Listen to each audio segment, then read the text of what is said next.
شکریہ جناب سید احمد راحل صاحب، آپ نے علامہ اقبال کے اس مشہور نظم کو اپنی مترنم آواز میں پیش فرمایا۔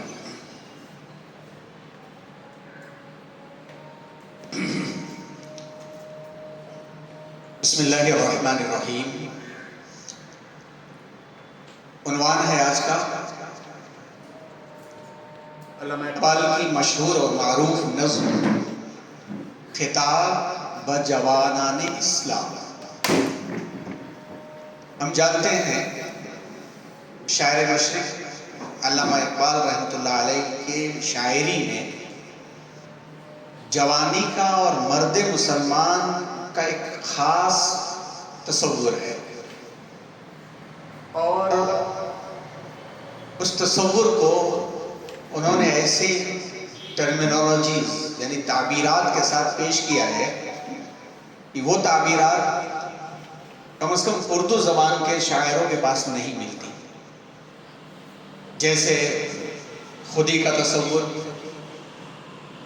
مرد مومن کے مقام کے تعلق سے ان کی نظر میں مرد مومن نہ تو خانقاہ کے کونے میں بیٹھا ہوا ذکر اللہ میں مصروف نظر آتا ہے، ان کی نظر میں مرد مومن مادیت کی دنیا میں رچ بس کر کے اپنی خوشیاں وہاں تلاش کرتا نظر نہیں آتا ہے، بلکہ مرد مومن زندگی کے میدان میں، عمل کے میدان میں دوڑتا تڑپتا اور اس راستے کا تلاش کرنے والا نظر آتا ہے جس راستے کو سید الرسول امام الانبیاء حضرت محمد مصطفیٰ صلی اللہ علیہ وسلم دے کے گئے تھے۔ چونکہ علامہ اقبال ایک ادب کے بھی شہ سوار ہیں تو فلسفہ اور تاریخ بھی ان کا عنوان ہے۔ انہوں نے ادب پڑھا بھی ہے، ادب لکھا بھی ہے اور ادب کو دیکھا بھی ہے۔ انہوں نے تہذیب کی نمائندگی کی بھی ہے، تہذیب کو دیکھا بھی ہے اور تہذیب کا مشاہدہ بھی کیا ہے۔ بر صغیر ہندوستان اور اس کا مزاج انہوں نے اپنی شاعری میں بھی پیش کیا ہے اور مغرب کے مزاج کو بھی اپنی شاعری میں پیش کیا ہے۔ بہت دیکھے ہیں میں نے مشرق و مغرب کے مے خانے، وہاں بھی دیکھا ہے اور یہاں بھی دیکھا ہے۔ تو علامہ اقبال ان تمام چیزوں کے اندر سے ایک جوان اور ایک نوجوان کی تصویر ایک الگ انداز سے پیش کرتے ہیں، اور وہ تاریخ کی روشنی میں اور حقائق کی روشنی میں یہ سمجھتے ہیں اور یہ جانتے ہیں کہ جس قوم کا نوجوان میدان عمل میں ایکشن کے ساتھ، اپنی براڈ مائنڈڈ کانسیپٹ کے ساتھ مصروف جب تک نظر آتا رہے گا، اس وقت تک وہ قوم قیادت کرتی رہے گی۔ اسی لیے کہیں پر یہ کہتے ہیں کہ تیرے صوفے ہیں افرنگی، تیرے قالی ہے ایرانی، لہو مجھ کو رلاتا ہے جوانوں کی تن آسانی۔ کہیں پر یہ کہتے ہیں کہ نہیں تیرا نشیمن قصر سلطانی کے گنبد پر، تو شاہی ہے بسیرا کر پہاڑوں کی چٹانوں میں۔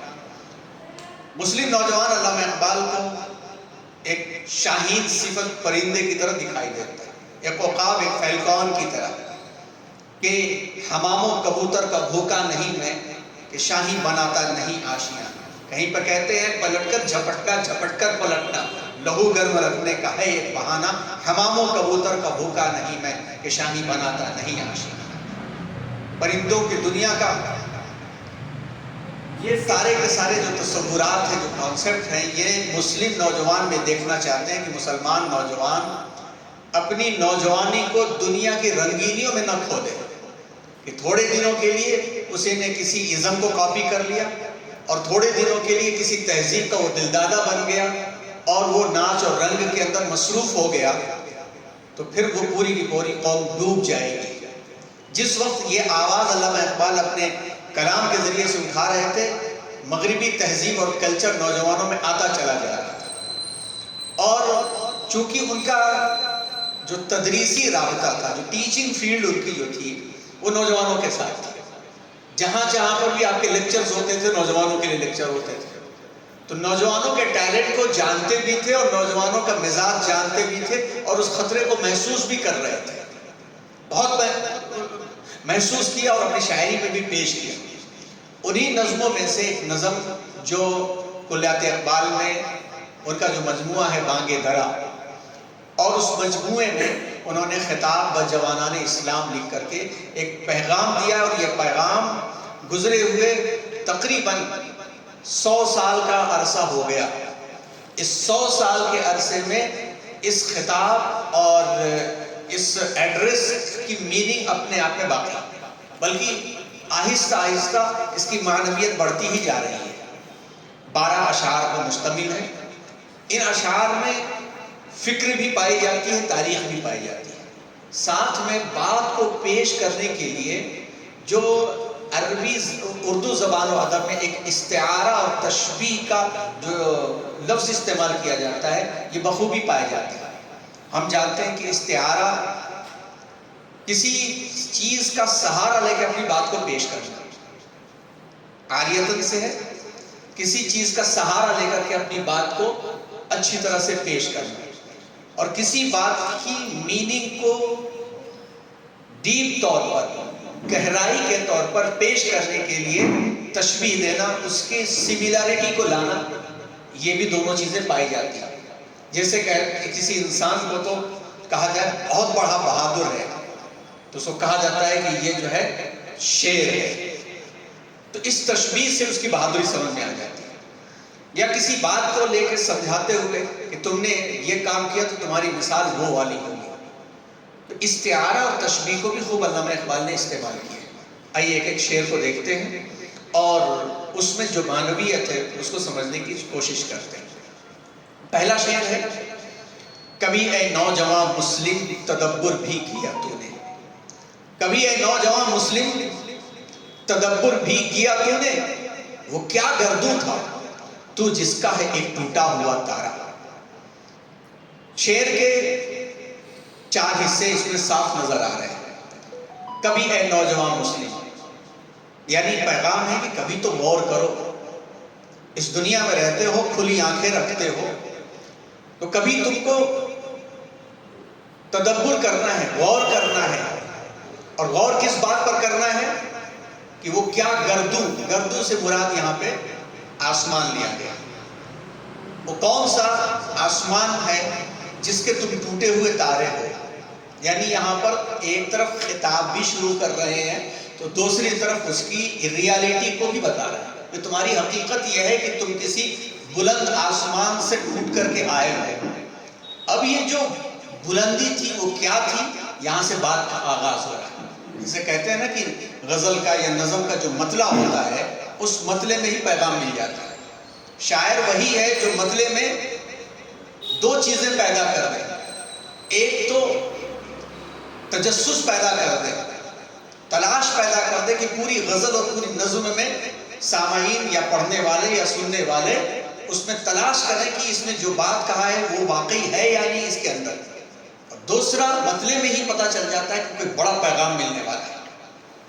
اس نظم میں بھی ایک بہترین آخر میں پیغام، اور جو انہوں نے فارسی ایک شعر کے ساتھ پیش کیا ہے وہ ملا۔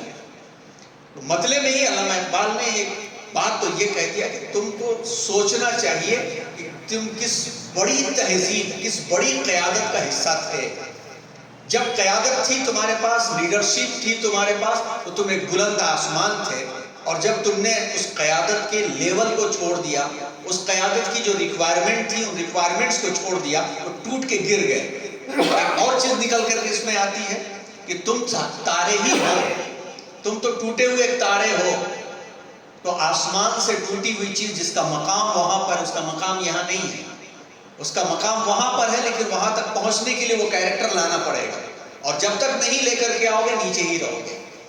تو علامہ اقبال کہتے ہیں کبھی اے مسلمان نوجوان، کبھی تم نے غور کیا کہ وہ کیا گردوں تھا، وہ کون سا آسمان تھا، وہ کون سی قیادت تھی، وہ کون سا مزاج تھا جس پر تم تھے، اور اب تم ٹوٹ کے یہاں پر آ چکے۔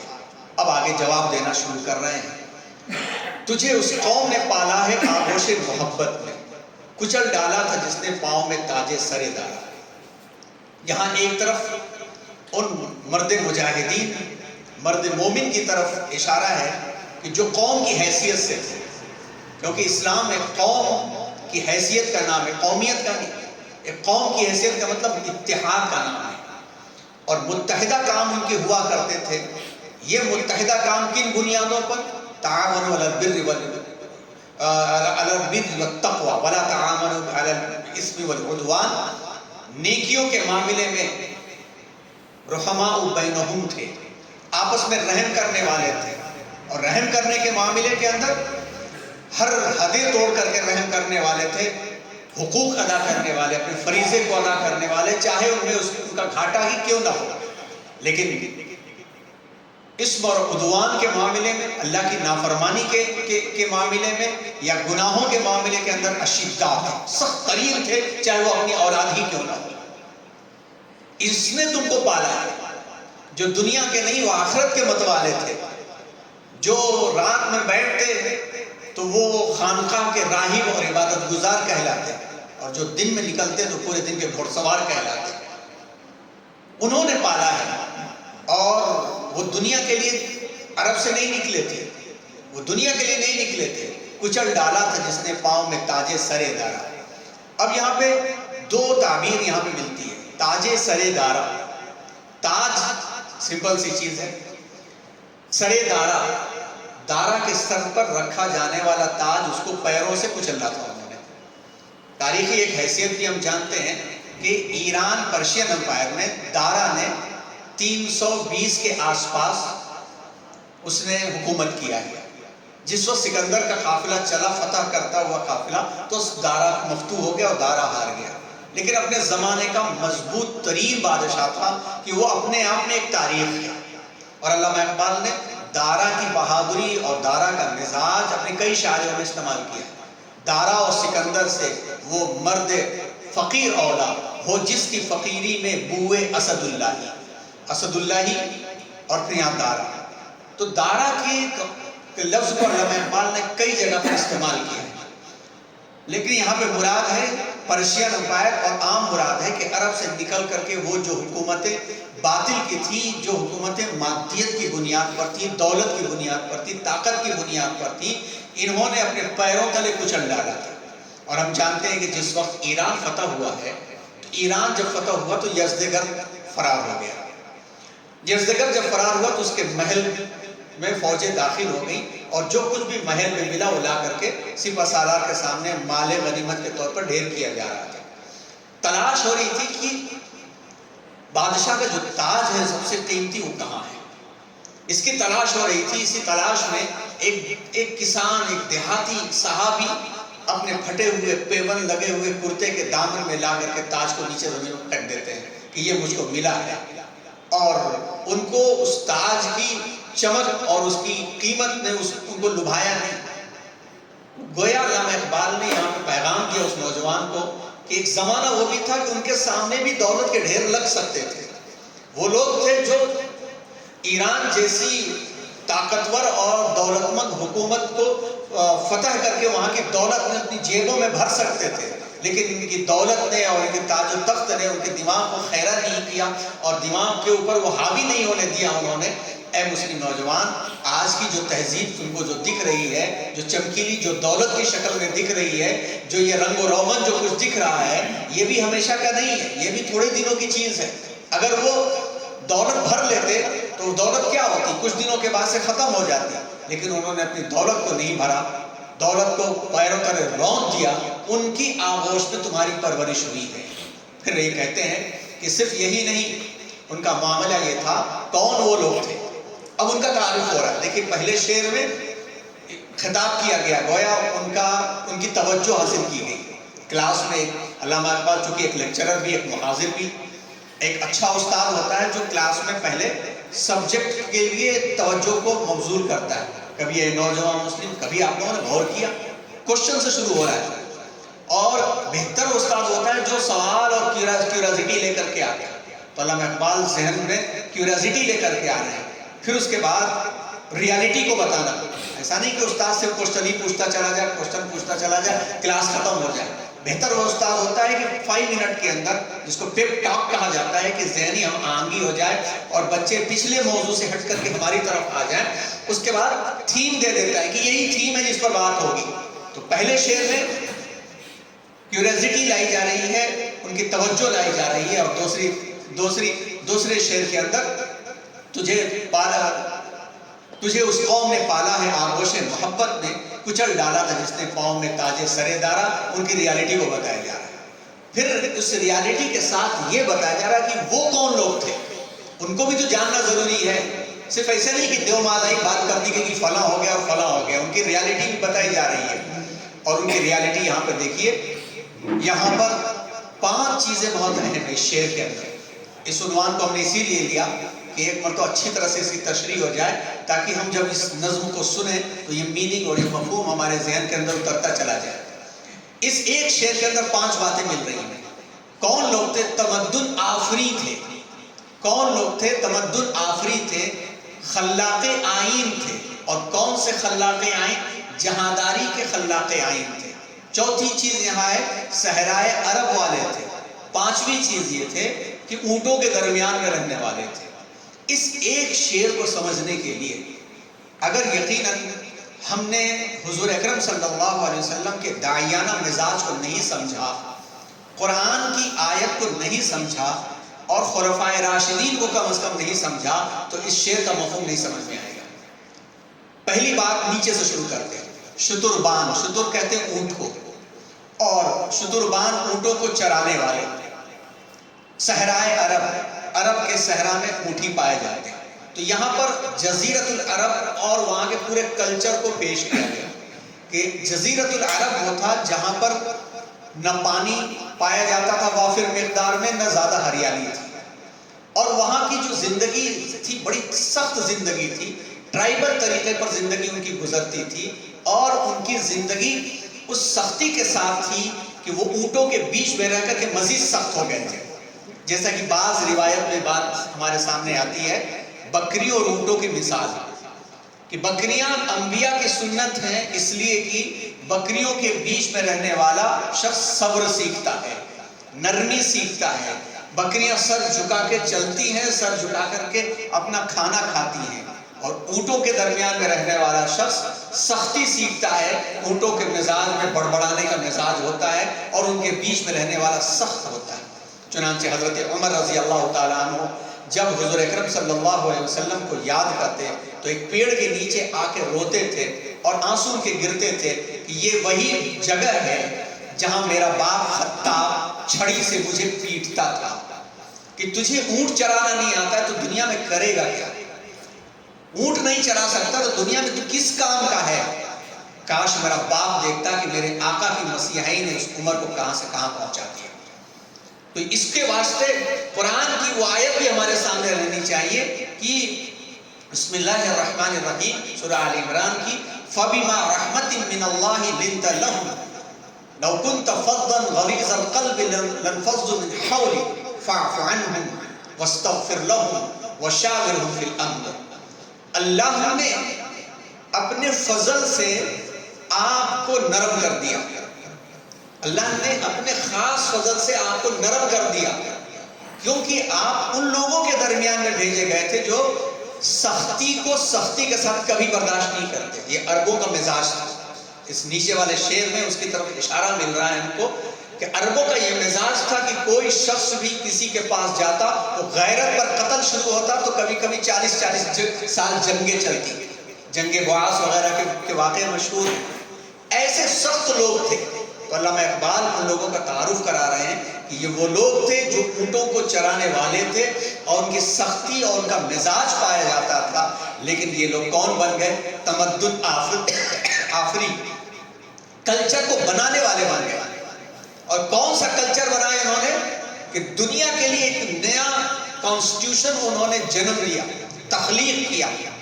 خلاق جو ہے وہ سپرلیٹیو ڈگری ہے فعال کے وزن پہ. کبھی کبھی خلاق سے کنفیوژن ہو جاتا ہے.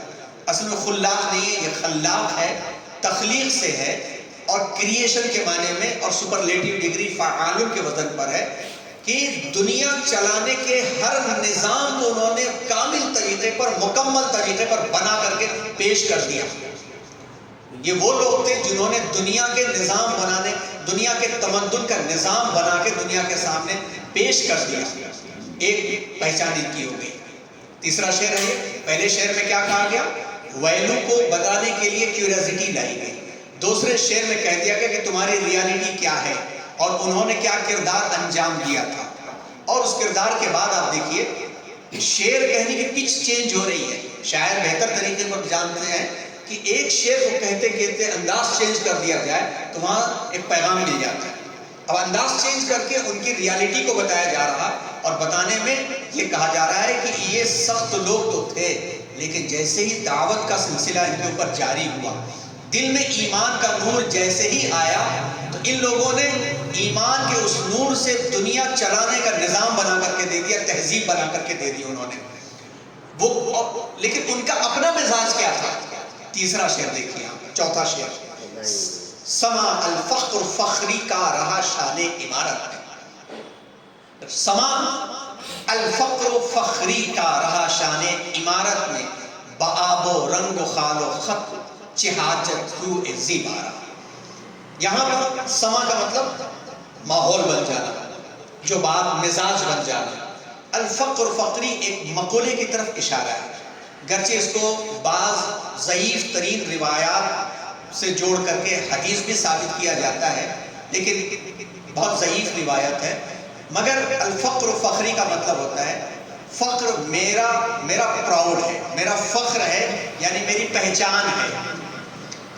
اللہ کے نبی صلی اللہ علیہ وسلم نے اپنی ہدایات میں اور پھر اللہ سے دعا کرنے کے معاملے میں کہ اے اللہ مجھ کو اجنبیوں میں مسکینوں میں رکھیے اور مسکینوں میں ہی مجھے اٹھائیے.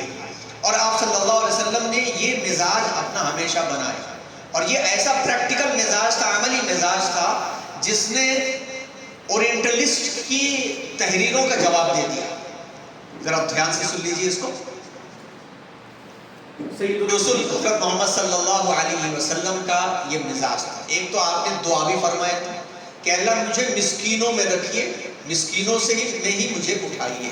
اور آپ صلی اللہ علیہ وسلم نے یہ مزاج اول دن سے لے کر کے آخر دن تک بنایا. علامہ شبلی نعمانی رحمۃ اللہ علیہ نے اس کی تفصیلات کو پورا لکھا ہے اور اسی طرح سے صاحب الرحیق المختوم مولانا صفی الرحمن مبارک پوری نے بھی لکھا ہے کہ حضور کی قیادت کی ایسی پہچان کہ یہ قیادت دنیا میں نہ پہلے آئی تھی نہ ویسی آ سکتی ہے نہ کوئی کر سکتا ہے, کہ جس دن انہوں نے دعوت کا کام شروع کیا اس وقت بھی ان کے جسم پر پیوند لگے ہوئے کپڑے تھے اور جس دن انہوں نے مکہ کو فتح کیا اس دن اس سے زیادہ پیوند لگے ہوئے کپڑے تھے. اور انٹلسٹ نے بعض جگہ پہ لکھا کہ محمد صلی اللہ علیہ وسلم کہ جب تک وہ مکے میں رہے وہ مکے میں آ کر کے انہوں نے ایک سوشل لیڈر کی طرح سے کام کیا, مدینے میں آ گئے تو بادشاہ بن گئے. ان کی تحریروں کا باطل تحریروں کا جواب خود حضور کا عمل ہی یہ مل گیا کہ آپ صلی اللہ علیہ وسلم کی وفات والے دن بھی گھر میں کھجور تک نہیں تھی. بس سما الفقر فقری یہ پہچان تھی سید الرسول کی اور یہی پہچان ریفلیکٹ ہوئی خلفائے راشدین میں. شان عمارت یعنی جو خلافت تھی اسی میں یہ چیز شفٹ ہوئی. گویا تعارف کرا رہے ہیں علامہ اقبال کہ وہ قوم جس نے دنیا میں جہاں آئین جہانداری دیا اس کا بھی مزاج یہ تھا کہ وہ فقر کو گلے لگایا ہوا تھا. ایسا نہیں تھا کہ وہ فقیر لوگ تھے, جیسا کہ رستم نے کہا تھا کہ چند یہ بدو عرب آ گئے ہیں, کچھ دے دلا کے ان کو رخصت کر دیا جائے, کچھ سونے دے دیے جائیں, چاندی دے دیے جائیں, آگے لوٹ پاٹ کرنے کے لیے. لیکن جب ان کو بلا کر کے بات چیت کی گئی, بلکہ یہ واقعہ جسد گرد کا ہی ہے کہ اس نے بلا کر کے بات چیت کیا. ایک صحابی گئے تھے, کسان دیہاتی صحابی گئے تھے اور اس نے بات چیت کر کے کہا کہ ارے تمہارا بدو, تم کو نہ کھانے کا سلیقہ نہ بکریاں چرانے کا سلیقہ, تم آئے حکومت کرنے کے لیے, تمہارے پاس کیا ہے, لو یہ کچھ مال و دولت ہے لے کر کے نکل جاؤ یہاں سے. تو انہوں نے جو جواب دیا تھا اس سے غصے میں آ کر کے اس نے کہا تھا کہ تجھے میں ذلیل کر کے نکالوں گا. اور اس رزدگرد نے کہا کہ وہ ٹوکری لاؤ جس میں میں نے مال و دولت دینے کے لیے سونا چاندی بھرا تھا, وہ ٹوکری خالی کر کے لاؤ, مٹی بھرو اور اس کے سر پہ ڈالو اور بھگاؤ اس کو یہاں سے. جس کو کہتے ہیں سر پہ خاک ڈالنا. سر پہ خاک ڈالنا جو اصطلاح ہے سب سے زیادہ ذلیل کرنے کے معنی میں استعمال ہوتا ہے. لیکن اللہ کے بندے دیکھیں کیا معنی نکالتے ہیں. تو جب بادشاہ نے ان کے سر پہ مٹی کا ٹوکرا رکھوایا اور یہ نکلے, ادھر سے یہ لوگ دیکھ رہے تھے کہ یہ ذلیل ہوں گے, مسلمان غصے میں آئیں گے, یہ باہر نکلتے ہوئے آواز لگانا شروع کیا، مسلمانوں خوش ہو جاؤ، بادشاہ نے اپنی زمین ہمارے حوالے کر دی، مسلمانوں خوش ہو جاؤ، بادشاہ نے اپنی زمین اپنی مٹی ہمارے حوالے کر دی اور فتح کی خوشخبری لے کر کے آئے۔ کون لوگ ہیں؟ بالآخر تب ہو کر ایک موقع پر دیوانے آمدن کا نعرہ لگانا پڑا ان کا۔ تو پھر یہ مزاج ان کا ایسا نہیں تھا کہ وہ مجبور تھے، وہ چاہتے تو قیصر و کسریٰ کے خزانے سے مدینے کے اندر اسی وقت جو ہے عمارتیں بن گئی ہوتی، سونے چاندی اور جواہرات مسجد نبوی کے دروازے میں لگا دیے گئے ہوتے، لیکن جب دہشت گرد کا قالین آیا حضرت عمر رضی اللہ تعالیٰ عنہ ایک تو دیکھ کر کے رو پڑے۔ لوگوں نے پوچھا کہ آپ رو رہے ہیں؟ کہا میں اس لیے رو رہا ہوں کہ جہاں دولت آتی ہے تو دولت کے بعد خرافات اور خرابی بھی آتی ہے، کہیں ایسا نہ ہو کہ مسلمان دولت کی لالچ میں مبتلا ہو جائے اور اس قالین کو پھڑوا کر کے غریبوں کو بٹوا دیا انہوں نے۔ یہ سما الفقر فقری کہا رہا شان عمارت میں، اور یہ بیان کرنے کے بعد نیچے حافظ شیرازی کا ایک مصرع لے لیا انہوں نے۔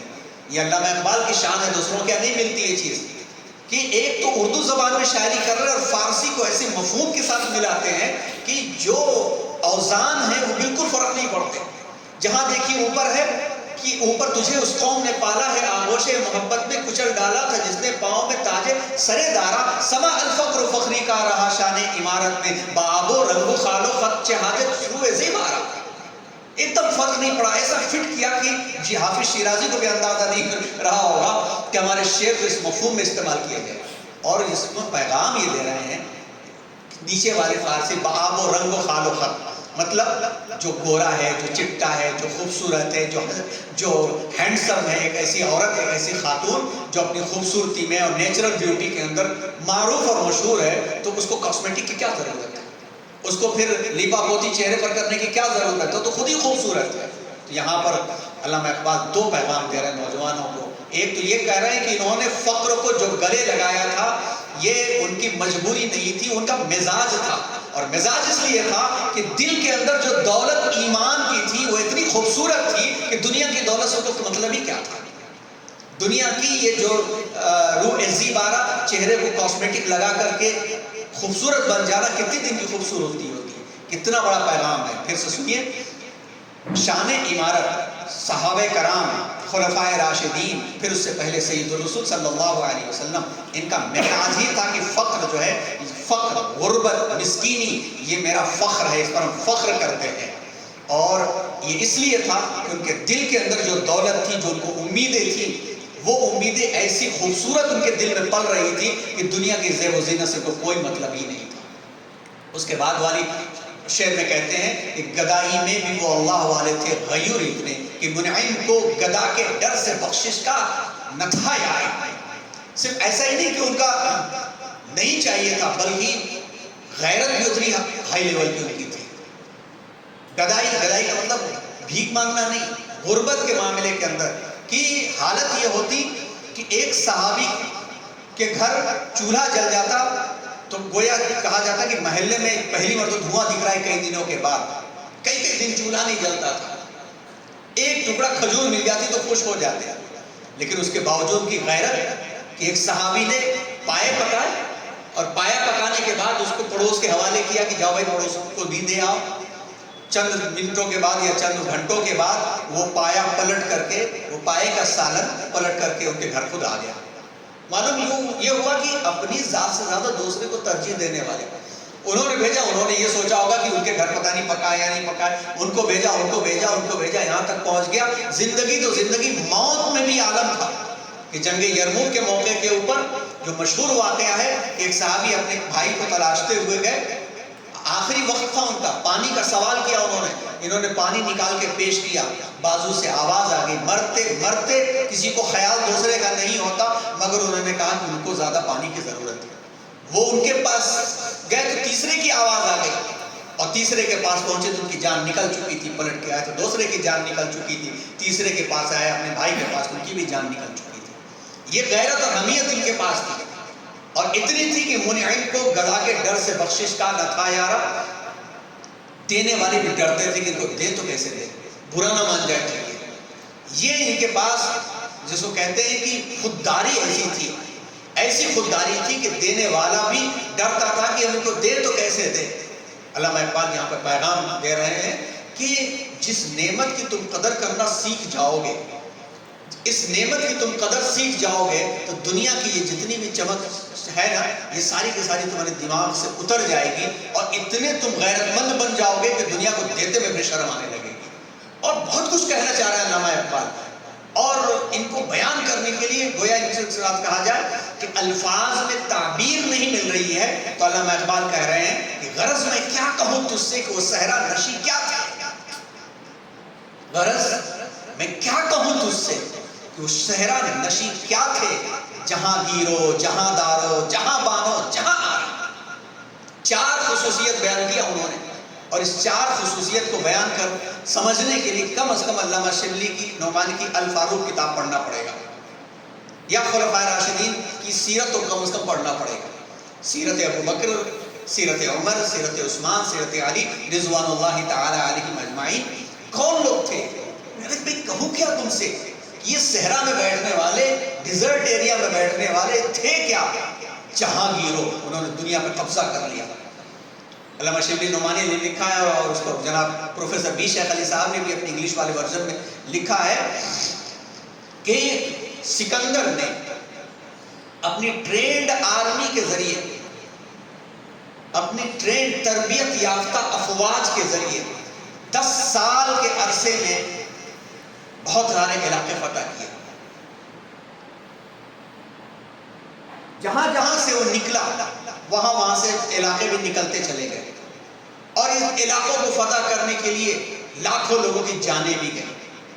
مگر سیدنا حضرت عمر فاروق رضی اللہ تعالیٰ عنہ نے غیر تربیت یافتہ مگر ایمان کے جذبے سے بھرپور افواج کے ذریعے سکندر کے علاقوں سے زیادہ علاقے فتح کیے، اور چند ہزار جانیں گنوا کر کے انہوں نے فتح کیا. سکندر واپس گیا تو سارے ملک اس کے ہاتھ سے نکلتے چلے گئے، اور حضرت عمر فاروق رضی اللہ تعالیٰ عنہ کی فوجیں واپس گئی.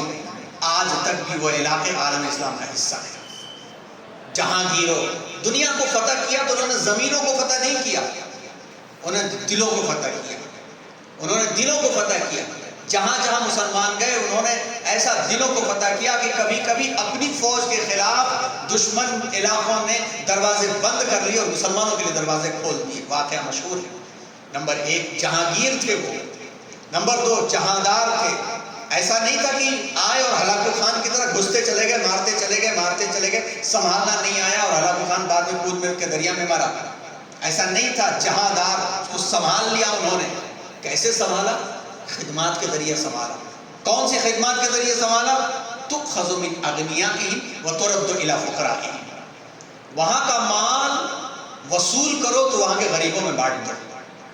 زکوٰۃ کا تصور ہے نا، زکوٰۃ کا ایک ایسا یونیورسل کانسیپٹ ہے اور اکنامیکل بیلنس کا کانسیپٹ ہے کہ اس کانسیپٹ کو ابھی عام طور پر بہت نیگلیکٹ کیا جاتا ہے، اور بڑا اصول ہے. تؤخذ من اغنیائہم وترد الی فقرائہم. اب ظاہر سی بات ہے، انگریز آئے اور انہوں نے سونے کی چڑیا کو لوٹ لیا، اور آدمی مستیاں کر رہے ہیں. سونے کی چڑیا کہا جاتا تھا، لوٹ لیا انہوں نے. مگر مسلمان جہاں پہنچے، وہاں پہنچ کر کے وہاں کی غربت کو سب سے پہلے دور کرنے کا مزاج بنایا، اور لوگوں کو انسانوں کی بندگی سے آزاد کرا کے اللہ کی بندگی کی طرف لے کر کے آئے. چنانچہ جہاں جہاں خلفائے راشدین کے دور میں، خاص طور پر حضرت عمر فاروق رضی اللہ تعالیٰ عنہ کے دور میں مسلمان پہنچے، آج بھی عالم اسلام کا حصہ ہے کہ انہوں نے ملکوں کو فتح نہیں کیا بلکہ ملکوں کو سنبھال لیا. اور پھر سنبھالا ہی نہیں، جہاں بان ان ملکوں کو ترقی کی طرف لے گئے. جہاں آرام اور ان ملکوں کو سنوار دیا انہوں نے. جب ان کے قدم عراق میں پڑے تو انہوں نے بغداد جیسا شہر بنا کے دنیا کو دیا. جب بغداد کو سنوارا تو پھر انہوں نے دارالخلافہ اور دارالترجمہ بنا کر کے یورپ کے وہ استاد بن گئے. جب انہوں نے اسپین میں قدم رکھا تو ان پہاڑوں سے اور دریاؤں سے گھرے ہوئے علاقے کو کرتبہ دے دیا، سائنس دے دیا، ٹیکنالوجی دے دیا. جب وہ خراسان پہنچے، ماوراء نہر فرات کے علاقے کے اوپر پہنچا تو کہیں بخارا کو جنم دیا انہوں نے، کہیں سمرقند کو جنم دیا، تو کہیں نیشاپور کو انہوں نے جنم دیا. گویا علم کے دریا انہوں نے بہا دیا، روشنی دے دیا. غرض میں کیا کہوں تو اس سے کہ وہ صحرا نشی کیا تھے، دنیا کو فتح کرنے والے، دنیا کو فتح کر کے سنبھالنے والے، دنیا کو چلانے والے اور دنیا کو سنوارنے والے تھے. اور پھر علامہ اقبال کہتے ہیں اگر چاہوں تو نقشہ کھینچ کر الفاظ میں رکھ دوں مگر تیرے تخیل سے فزوتر ہے وہ نظارہ. اے نوجوان، چائے کی دکانوں پر سگریٹ پینے والے، ہوٹلوں میں اپنے آبا و اجداد کی چیزوں کی نمائش کو دیکھ کر کے خوشیاں منانے والے، ٹکٹ لے کر کے ان کے اب میوزیم میں جا کر کے یہ میرے ٹیپو سلطان کی تلوار تھی تو یہ حیدر کی تلوار تھی، اس کو دیکھ کے مستیاں کرنے والے، جن کی پوری ساکھ چائے خانوں کے سگریٹوں پر گزر رہی ہو، تیرے تخیل سے بہت اونچی چیز ہے، سمجھ نہیں پاؤ گے، یہ تمہارے لیول کی چیز نہیں رہ گئی. اب گویا یہاں پر آ کر شاعر کی شاعری کی خوبصورتی یہ ہوتی ہے کہ اچھا شاعر سما جب باندھتا ہے تو ایک عنوان پر رہنے نہیں دیتا، ورنہ کیا ہوتا ہے پہلے شعر پر واہ واہ ہوتا ہے، تیسرے شعر پر آہ آہ ہونے لگتا ہے. مگر شاعر وہی ہوتا ہے جو گھماتا رہتا ہے. اب دیکھیے پہلے علامہ اقبال کہاں لے کر کے آئے، تعارف کرایا اور تعارف کرانے کے بعد سے اپنی جھنجھلاہٹ کا بھی اظہار کر دیا کہ اتنی بڑی تاریخ، اتنی بڑی داستان، اتنا بڑا سرمایہ تمہارے بس کی بات نہیں کہ تم سمجھ سکو. ٹوٹے ستارے ہی تم رہو گے، اگر چاہوں تو نقشہ کھینچ کر الفاظ میں رکھ دوں. ایسا نہیں کہ نہیں میں بیان نہیں کر سکتا، الفاظ میں بھی میں بیان کر سکتا ہوں، مگر تیرے تخیل، تمہارے کانسیپٹ، تمہارے لیول آف تھنکنگ پاور جو ہے اس سے فضوتر بہت اونچی چیز ہے. وہ نظارہ، وہ جو سین ہے، جو وہ کریشن ہے، جو منظر ہے، تم سے بہت آگے ہے. تو علامہ اقبال یہاں پر کہہ کر کے ایک طرح سے کہتے ہیں نا کہ اندر سے جوش دلانا، جس کو تحریض کہا جاتا ہے عربی میں، انسٹیگیٹ کرنا.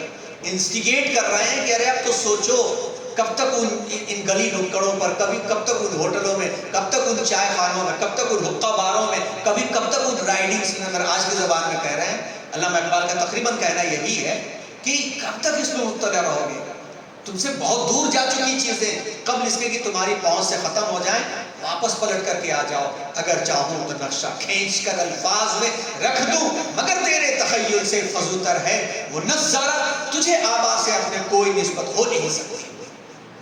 کیا کنیکشن ہے؟ تو گفتار، بس بیٹھ جاؤ تو بات کرنے کے لیے تو یہیں سے بیٹھے بیٹھے دنیا کی حکمرانی کرتے ہیں. کتنا زبردست مزاج ہے، آج بھی یہی نظر آ رہا ہے.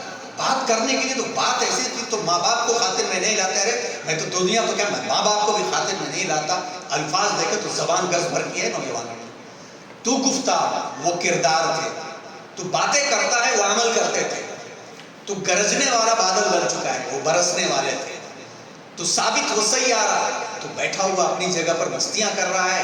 اور وہ آج اس کونے پر نظر آتے تھے، کبھی اس کونے پر نظر آتے تھے، کبھی یہاں تو کبھی وہاں یہ نظر آتے تھے. حرکت تھی ان کے معاملے کے اندر.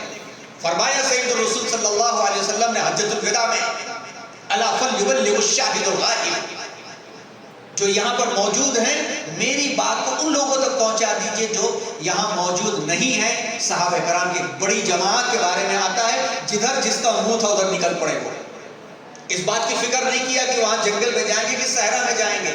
اور کبھی جماعت بنا کر کے افریقہ کے صحراؤں میں پہنچے تو گاؤں والوں نے کہا کہ بھیا یہاں ہم تم کو رکھ نہیں سکتے ہیں، دشمن کا خطرہ ہو جائے گا، ہم خطرے میں پڑ جائیں گے، تم جاؤ، تم یہاں جاؤ.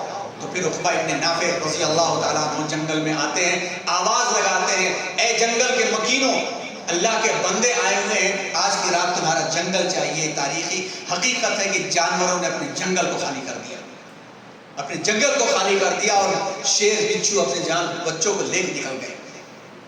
تجھے آبا سے اپنی کوئی نسبت ہو نہیں سکتی. یہ نسبت ہے. تو گفتار، باتوں کا غازی ہے، تو وہ کردار کے غازی تھے. تو ثابت، تو جگہ ٹھہرا ہوا ہے. کیا چینجز آئے تمہارے اندر؟ علامہ اقبال نے تو یہ بات 1925-30 کے بیچ کی کہی، 1936 کے بیچ کی کہی. اس وقت سے لے کے اب تک کہا جائے کیا چینجز آئے؟ نوجوانوں کے بال کبھی یہاں تک بڑھے، یہ پی کٹ بڑھے، اور کبھی جو ہے اسکائپ کٹ بڑھے. اور تبدیلی کیا آئی؟ بس یہ ہوا کہ بال جھڑنے لگے. اور تبدیلی کیا آئی؟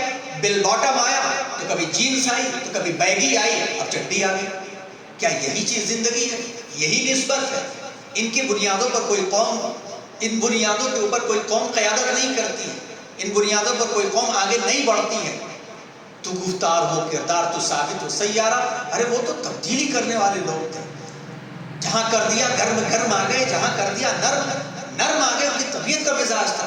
ما آتاکم الرسول فخذوہ وما نہاکم عنہ فانتہوا، جو رسول نے دے دیا اس کو دانتوں تلے دبا دیا، جس کو منع کر دیا. یہاں تک کہ ایک جنگ کے اندر موتی اٹھا کر کے پھینک دیے گئے دریا میں، موتی اٹھا کر کے دریا میں پھینک دیے گئے کہ یہ موتی جو ہے غلط ہے، اور شراب کی بوتلیں پھینک دی گئی تو مجاہدین نے اس دریا کی مچھلی کھانا چھوڑ دیا. یہ مزاج تھا ان کا. اور یہ کہتے ہوئے علامہ اقبال ایک افسوسناک خبر دیتے ہیں، گنوا دی ہم نے جو اسلاف سے میراث پائی تھی. میراث ہم کو ملی تھی، وہیں والی ملی تھی، بلندی والی ملی تھی. گنوا دی ہم نے جو اسلاف سے میراث پائی تھی، لٹا دی نہیں، گنوا دی ہم نے. گنوا دیا بندے، افسوس کرنے سے کیا فائدہ ہے؟ سریا سے زمین پر آسمان نے ہم کو دے مارا. ہمارے پاس جو وہ لیول تھا، وہ جو تاج تھا، تو ہر چیز ہمارا استقبال کرتی تھی، ہر چیز ہمارے لیے ہوتی تھی. اس تاج کو جب اٹھا کر کے پھینک دیا ہم نے، تو سریا سے زمین پہ آسمان نے ہم کو دے مارا. ایک باز، شاہی باز تھا، فیلکون، عقاب، جو بادشاہ کے محل میں پہاڑی کے اوپر بنے ہوئے محل کے اوپر رہتا تھا. اپنی چونچ اور اپنے پنجوں کی بنیاد پر پرندوں کے لیے قہر ثابت ہوتا تھا. بادشاہ کے لیے من مانا اور اس کے مزاج کے مطابق شکار کر کے لاتا تھا. بادشاہ کی طرف سے جو تربیت ہوئی تھی، اس تربیت میں اس باز کی جو لمٹ تھی کہ اس باؤنڈری سے باہر تم کو نہیں جانا ہے. باقی جو کچھ بھی اس محل کے اندر ہے، اور بادشاہ کی طرف سے اس باز کے سر کے اوپر بھی جو پٹی لگی تھی، اس سے پہچان میں آتا تھا کہ یہ شاہی باز ہے. پیروں کے اندر جو کڑے پڑے تھے، اسے شاہی باز شمار ہوتا تھا. اسے خیال آتا تھا کہ یہ دنیا کی رنگینیاں، میں تو قیدی ہوں، میں تو قیدی ہوں، میں تو قیدی ہوں. بالآخر ایک دن موقع دیکھ کر کے وہ باؤنڈری کراس کر کے پرواز کرنے لگا. جب اس نے کھلی ہوا میں پرواز کیا تو اسے بہت مزہ آیا. کرے واہ، میں تو دیگر پرندوں کی طرح سے کے ساتھ اڑ رہا ہوں. میں ان کو نیچا دکھا رہا ہوں، میں ان کو نیچا دکھا رہا ہوں، میں پلٹ کے اڑتا ہوں، کوئی مجھے پوچھنے والا نہیں ہے. بالآخر اڑتے اڑتے جب شام ہو گئی، بھوک نے جب ستایا، تو بھوک کی وجہ سے اس کے پر جواب دینے لگے اور اونچائی پر اڑ نہیں سکتا تھا. اور تھک کر کے ایک بوڑھے کے گھر کے جھوپڑی کے پاس درخت پہ آ کے بیٹھ گیا. طاقت جواب دے چکی تھی اور وہ دیکھ رہا تھا کہ چوزے چر رہے ہیں، انہیں میں کھا سکتا ہوں، مگر ہمت نہیں تھی. بوڑھے کی نظر پڑتی ہے، بوڑھے نے اسے دیکھا، اس کو اتارا اور اتار کر کے کچھ کھانے اور دانے دیے. اگلے دن صبح کہنے لگی کہ تجھ سے پرندے اس لیے بھاگتے ہیں کہ تیرے چونچ بہت نوکیلے ہیں. لا میں تیرے چونچ پرندوں کی طرح سے کر دوں. تیرے پر بہت بڑے بڑے ہیں، لا میں تیرے پر چھوٹے کر دوں. اور یہ تیرے کڑے تجھے بھاری کیے ہوئے ہیں، میں یہ اتار کر کے رکھ لوں. یہ باز اس دھوکے میں آتا ہے اور چونچ رگڑوا لیتا ہے، پروں کو کتروا لیتا ہے اور شاہی کڑا نکلوا لیتا ہے. اس کے بعد اس کی حیثیت مرغی سی بن کر کے رہ جاتی ہے. یہی امت مسلمہ کا نوجوان ہے کہ جو مزاج دیا گیا تھا، جو مزاج دیا گیا تھا ہمت کا اور حوصلے کا، میدان عمل کا، جو ہر وقت قوم کے لیے کام کرنے کا اور اللہ کی بندگی کو ادا کرنے کا، اس کام کو چھوڑ کر کے ہمیں بہت اچھا لگا کہ دنیا کی رنگینیاں بہت اچھی ہے، تو دنیا نے پہل ہم کو کلچر کے چکر میں لا کے ہماری چونچ کو کھینچ دیا. ہمارا پینا پن ختم ہو گیا. ہمارے پیروں سے وہ اللہ کا دیا ہوا ایمانی کڑا نکال دیا گیا اور سر سے قرآن کو اتار دیا گیا. جب سر سے قرآن اتر گیا تو اس کے بعد سے سوائے مرغیاں اور چوزوں کی ہماری حالت رہ گئی. اور یہی حالت ملکوں کی بھی ہے کہ جس طرح سے ایک مرغی کے دربے کے اندر مرغیاں بند ہوتی ہیں اور قصاب نکالتا ہے، ایک مرغی پر ہاتھ ڈالتا ہے تو ساری مرغیاں چوں چوں چوں چوں چلاتی ہیں، اور جب اسے ذبح کر رہا ہوتا ہے تو سبھی چوں چوں چوں چوں کر کے دیکھ رہی ہوتی ہیں. ان کی باری آتی ہے. جس طرح سے گزشتہ 70 سالوں سے ظالم خبیث اسرائیل اطراف عالم میں عرب میں ددراتا پھر رہا ہے. یہ متحدہ طاقت جن میں سے ایک ملک بھی کھڑا ہوتا تو یہ مٹھی بھر جماعت ٹکنے نہ پاتی، مگر انہوں نے اپنے معاملات کے لیے، کسی نے اپنا ملک چھوٹا سا بنایا، کسی نے اپنا چھوٹا سا ملک بنایا. شراب خانے تو کھولنے کے لیے پیسے تھے، جوئے خانے کھولنے کے لیے پیسے تھے، نیوکلیئر بنانے کے لیے ان کے پاس اس وقت پیسے نہیں تھے، نہیں لگایا انہوں نے. سازشیں کرنا اپنی جگہ پر، لیکن یہ بکھرے رہے اور ایک کر کے امریکہ کی سرپرستی کے اندر، یورپ کی سرپرستی کے اندر اسرائیل نے فلسطین میں بنیاد بنا کر پہلے آس پاس کے لوگوں کو کمزور کیا. لیبیا کو توڑا، عراق کو ختم کیا گیا، شام کو 20 سالوں سے تباہ کیا گیا، اور ان کی طاقتوں کو توڑ کر کے اب یہ تو ختم ہو چکے، اب اس کے بعد ایک ایک کر کے ہاتھ ڈالا جا رہا ہے۔ کب تک مرغیاں اپنی خیر منائیں گی؟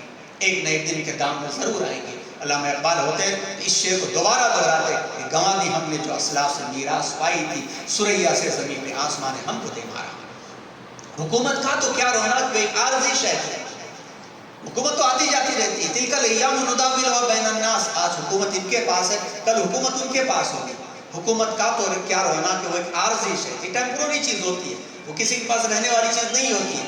نہیں دنیا کے آئینے مسلم سے کوئی چارہ، یہ دنیا کا جو کلچر اور جو نظام ہے، جو اس نظام سے کوئی چارہ نہیں ہوتا، آتی رہتی ہیں جاتی رہتی ہیں چیزیں۔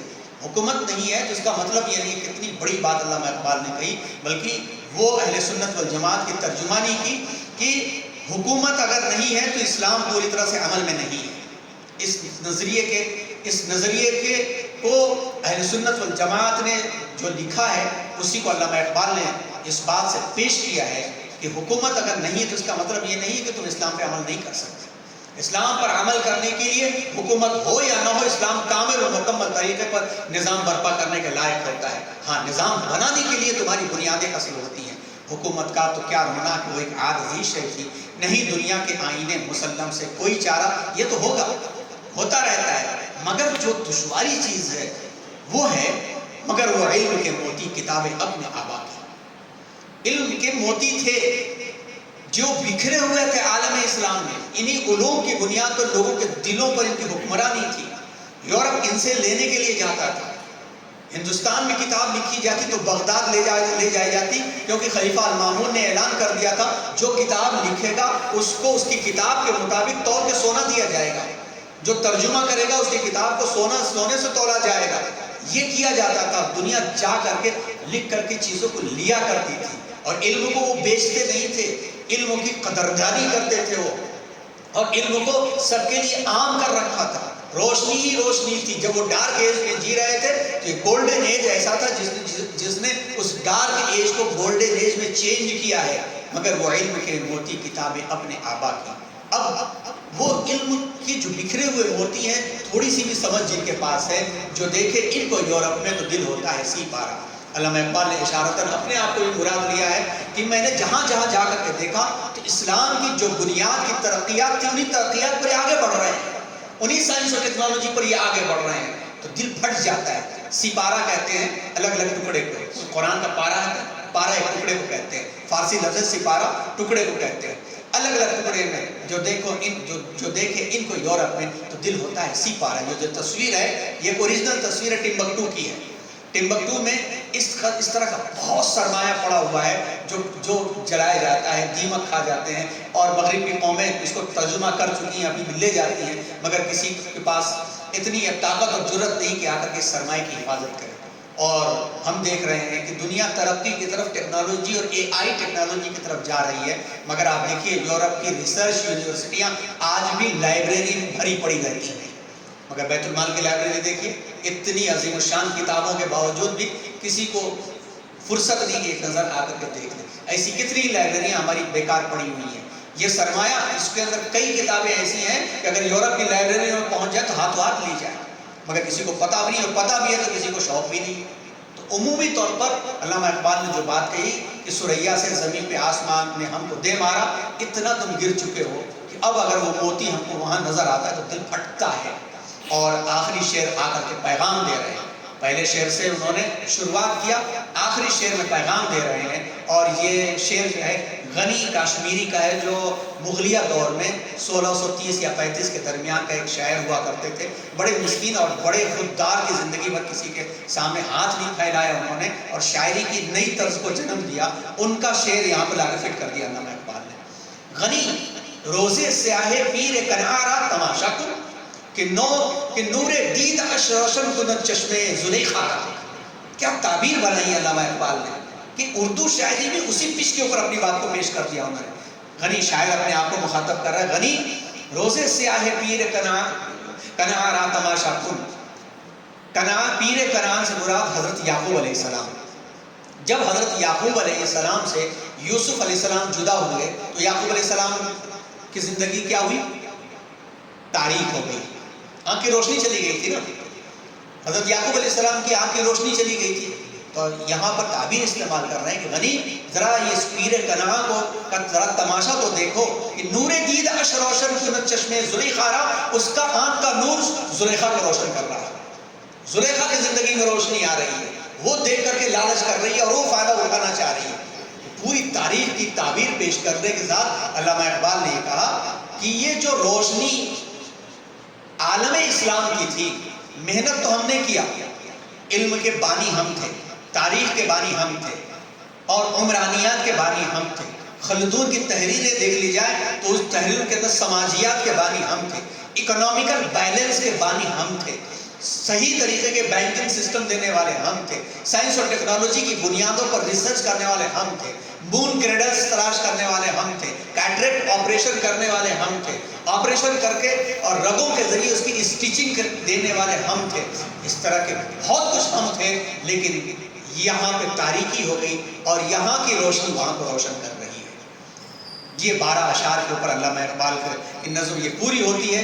اس نظم پر ایک نظر پھر کر لی جائے کہ علامہ اقبال نے کس طرح سے